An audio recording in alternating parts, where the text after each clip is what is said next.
Mums tagad jāatbild uz iedzīvotāju jautājumiem. Kāda jūsuprāt būs Latvijas nākotne, ja šobrīd izglītības kvalitāte samazinās?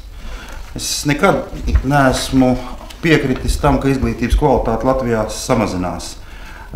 Jāsaka, ka pieņemsim, augstākā izglītībā Latvijas augstskolu izsniegtie diplomi ir atzīti visā Eiropas Savienībā. Un tas nozīmē to, ka šīs izglītības kvalitāte ir atbilstoša Eiropas Savienības līmenim un arī tāda, kura dod iespēju šo diplomu cilvēkiem strādāt citās valstīs.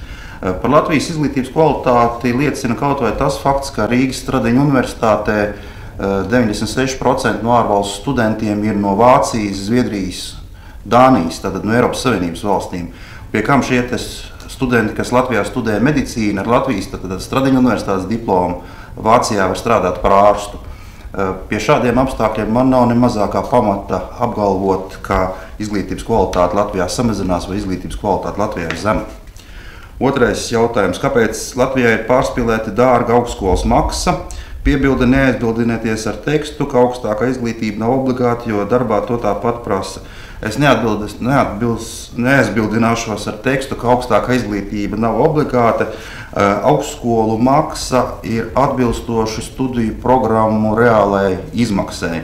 Un jāsaka, ka arī valsts budžeta vietā, kur šī studiju budžeta vietas maksa ir reglamentēta, tā tiek diferencēta atkarībā no studiju programmas, kurā tiek studēts.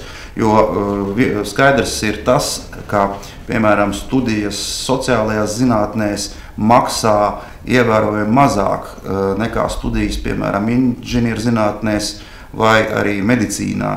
Jo faktiski studiju maksa ietver sevī arī maksu par augstskolas infrastruktūras lietošanu. Tātad sociālā zinātnēs, kā